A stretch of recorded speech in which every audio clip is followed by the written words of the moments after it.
Hey, this is Matt, and you're listening to Bluegrass Jam Along, the podcast for anyone and everyone who plays bluegrass.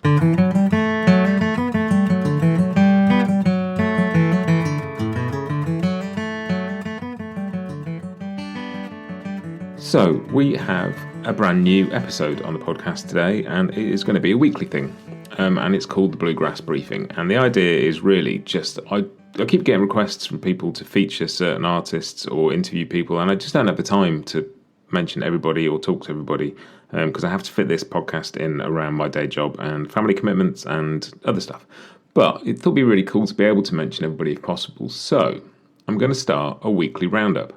And the point is it's going to be quick. It's like your morning cup of coffee, sort of 10, 15 minutes once a week with a list of just stuff to keep an eye out for, things like news and announcements, new releases, what's going on in the world of bluegrass. And we'll see how it goes. And if people like it and if it's useful, we'll keep going. And if not, then I'll do it better till people do like it and find it useful. I don't know. We'll see. We'll see how we go. But this is the first one, so it's quite exciting. I'm looking forward to this. So just a couple of little sort of podcast announcements before we get on to the other news. First off, Bluegrass Jam Along will be 2 years old on Saturday the 4th of March. And that's just extraordinary. I don't think I thought I'd get there when I started this, but it's just been such fun doing these interviews, doing these backing tracks, sort of, talking to people. So that's fun. That's cool for me. But there's a much more exciting birthday this week. And that is Doc Watson would have been 100 on the 3rd of March. And to celebrate that, I've spent the past 2 months putting together a couple of really special episodes to celebrate Doc's life and his music and his legacy and just everything about Doc. I've spoken to so many people. Bryan Sutton, Tim O'Brien, Jack Lawrence, T. Michael Coleman, Jake Eddy, lots of people. And I've been editing this stuff for a couple of weeks now, and it is all going to be ready and to be released on Friday the 3rd, on Doc's birthday. And I'm really excited about it. I think it's going to be really cool. And I think I've probably got way too much material for one episode, so I think you might get two. But that's cool. I've got like 12 hours of interviews, and they're just such cool conversations because people are so passionate about Doc. So they will be out on Doc's birthday on the 3rd. If you don't want to miss anything, there is also a brand new mailing list for the podcast. You'll find a link in the show notes. You'll find a link also on social media. If you go to Instagram and just click on the link in bio. But also you can just go to bluegrassjamalong.com and scroll to the bottom, and there's a button there. All you got to do is put your name and your email address in, and I can send you updates whenever there's new episodes. You can let me know if you just want to hear about interviews or whatever. But yes, so this is the Bluegrass Briefing, and this is the first week.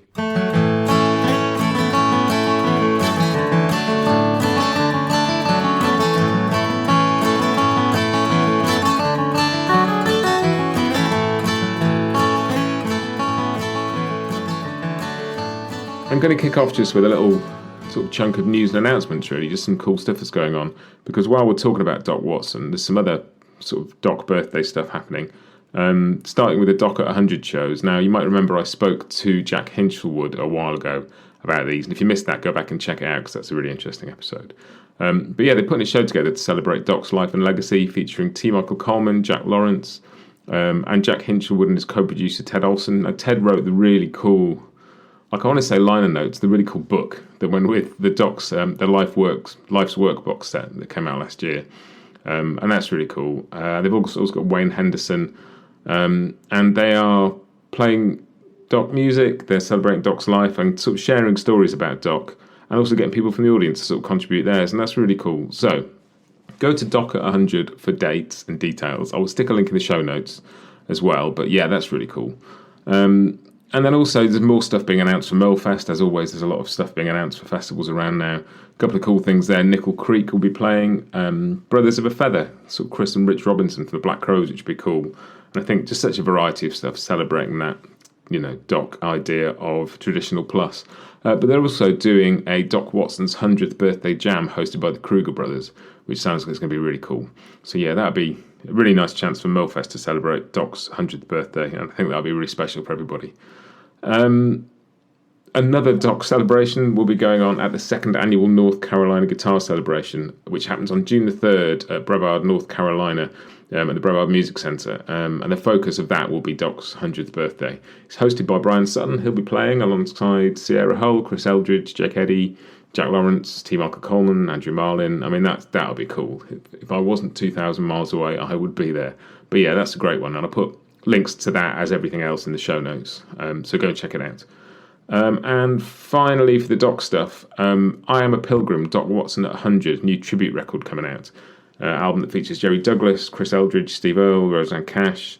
And the first single from that was just released, Dolly Parton singing The Last Thing on My Mind, which is glorious. Go check it out. You can see a video of that on YouTube. And if the rest of the record is anything like that, it's going to be very cool indeed. And it features Michael Daves on guitar. And speaking of Michael Daves, one thing I wanted to talk about here is throughout the year, and for a while now, Michael's been doing some really cool Zoom classes. Michael teaches on Artist Works, I'm sure you all know, but he also does sort of Zoom courses on bluegrass, and some of them are really cool. There's a couple coming up just starting now, and one of them is the Intro to Bluegrass Mandolin course, which starts on March 7th for 6 weeks. Online Zoom class with Michael, all sorts of materials and stuff that goes along with those, and that's a really cool one. But there's also a fascinating one called The Guitar Style of Clarence White, live in Sweden in 1973. And it's a 5-week deep dive into the New Kentucky Colonels live album, which they did a couple of months before Clarence died. And that's really interesting, sort of digging into the stylistic stuff. And I think if you're a bluegrass guitar fan, that'd be a really, really cool one. But Michael's Facebook page has got all the details for that. So go there, again, link in the show notes for that. Anything that I mentioned that you want to find, just go and have a look in the show notes. But yeah, Michael Daves, great, fascinating person when it comes to bluegrass history and styles, and I think that'd be really cool. So that's it for some news and announcements this week.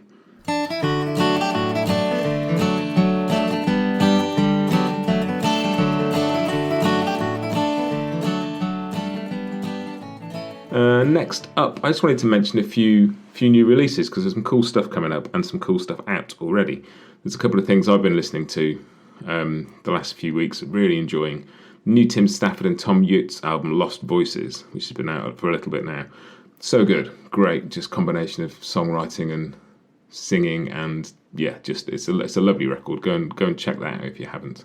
And also the new record from Rob Ikes and Trey Hensley, Living in a Song. I interviewed Rob and Trey a couple of weeks ago for that. If you missed that, go and check it out. But yeah, it's got quite a country influence, this one, and it's just a really cool record. Some great songs, obviously some amazing singing from Trey, and yeah, they just sound great together, those two. So go and check that out too. And the new, I haven't listened to this as much, but I've been listening to it a bit and starting to really get into it. So the new record from Mile 12, Close Enough to Hear. That's on my radar now, and I'm really going to check that out more because that sounds really good. So I'm going to have a listen to that too. And then there's some new stuff out this week. I think new record by Michael Cleveland, Loving of the Game, due on March the 3rd. Michael's new record. Michael's been sort of really all over the news in the last year or so, doing the Bella Flex stuff, and just been much more visible. And it's just been really interesting to see all the projects he's getting involved with, and that's reflected very much on this new record. It's got guest appearances from Baylor, but also Billy Strings, Traveling McCory's, Vince Gill. Really looking forward to hearing that. So that's Loving of the Game, Michael Cleveland's record due on March 3rd. There's also coming up in April a new record by the infamous String Dusters, which is a tribute to Flatt and Scruggs, which sounds really cool. And the first single, I'd Rather Be Alone, is out now, so go and have a listen to that. That's really cool. I'm looking forward to that record next month. But also there is a second single from the new Nickel Creek record, Celebrants, which is due at the end of March. And this second single, Holding Pattern's out now, which is cool. I saw Nickel Creek over here in London, actually, a couple of weeks ago on the first night of their 2 London shows, and they were astonishing. They sound great, and the new stuff sounds really good. And just the joy in the room. They were so excited to be on the stage together again, and the room they were in was so excited to have them there, and it was such a special night. And a new Nickel Creek record is always the thing to get excited about. So yeah, check out the new single Holding Pattern. And what else? One other thing I was going to mention, a record called March Madness by multi-instrumentalist Max Allard. He recorded 31 tracks in March a couple of years ago as part of his sort of Patreon content, as a way of, I guess, just keeping in touch with people during lockdown and keeping something meaningful going. And he's decided to release it. It's a really eclectic mix of stuff. which is due out on March the 1st, and I'll put a link to where you can find that. But yeah, just, a really interesting project, and I think really interesting sort of way to keep productive at a very weird time. And yeah, I'm really looking forward to having a bit of a dig into that, because there's all sorts of stuff in there, and that can be really cool. I think that's it for new releases. Yeah, there's some good stuff coming up. I'll talk about some of that in a minute, actually, because I just thought I'd finish with a little section that just picks out a couple of things I've seen on social media over the last week or so. I think I'd like to call this section Scroll On Buddy, but we'll have a bit of a play around with that over time, or maybe we won't. But anyway, a couple of things I've seen on social over the last week or so that have been really cool. So Wyatt Ellis has made his Opry debut.